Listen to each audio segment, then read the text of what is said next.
Welcome to my class.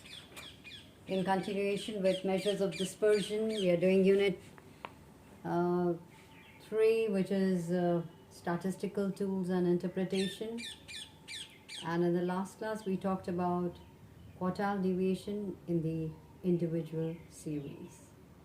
And in today's class, we are going to do quartile deviation in the discrete series.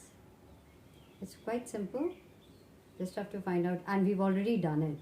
So in this, we're going to find out the interquartile range as well as the quartile deviation.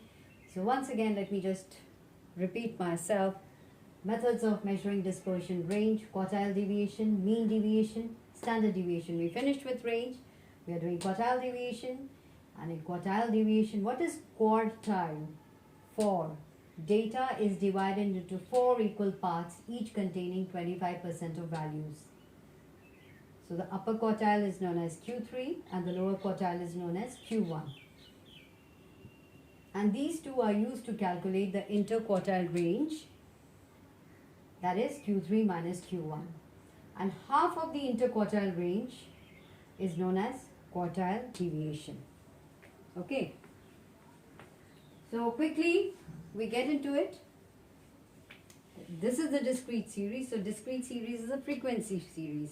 That means we have these values given. The values, how many is a repetition? How many times? 7 has come twice, 14 3 times.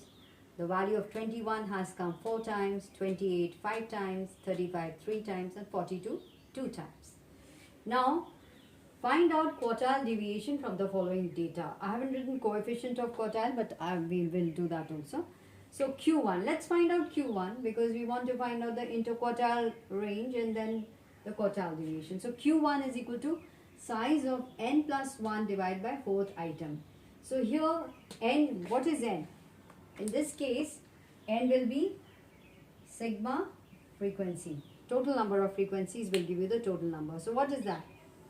That is size of 90 plus 1 divided by the 4th item.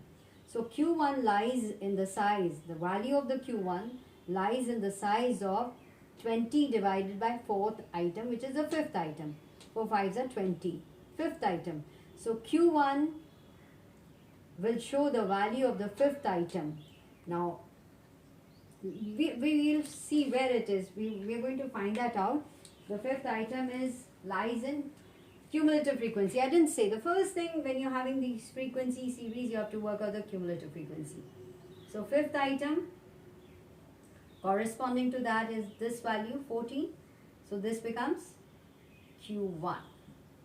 So 14 is the the lower quartile, Q1. All right. Now, in the same way, we've got to find out Q3. So it is Q3 is what? Size of 3 into n plus 1 divided by 4th item. We've already done this. So size of 3 into the 5th item, that is the Q3 lies in the value of the 15th item. Now let's just find out where's the 15th item here.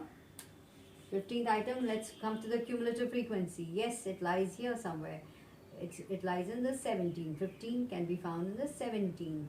So here we go. And corresponding to that, 35 is Q3. Okay, so interquartile range is Q3 minus Q1 is the interquartile range. And to find out, so that what is the interquartile range? 21. Now to find out QD, we've already said that QD is half of the interquartile range. That is Q3 minus Q1 divided by 2. That is quartile deviation. So here, quartile deviation is equal to 35 minus 14 divided by 2. So 21 divided by 2, you get 10.5. So QD, quartile deviation, is equal to 10.5. And now we want to work out the coefficient of quartile deviation. So what is the coefficient of quartile deviation? It is Q3 minus Q1 divided by Q3 plus Q1. So here, 35 minus 14, 21, and 35 plus 14 is 49. So when you work it out, the coefficient comes to 0.428. So we've done the QD. QD is the absolute value of, that is quartile deviation, and this is the coefficient, relative value of the quartile deviation. So again, let me just tell you once again, please do this as it is. Repeat it. In your notebooks, you must write down this, solve this numerical, and take out your books. Please write it down. See your illustration for this particular, from this particular chapter. Take the illustration, do the illustration, and then work out. Then go ahead and do some numericals, which are given at the end of the lesson.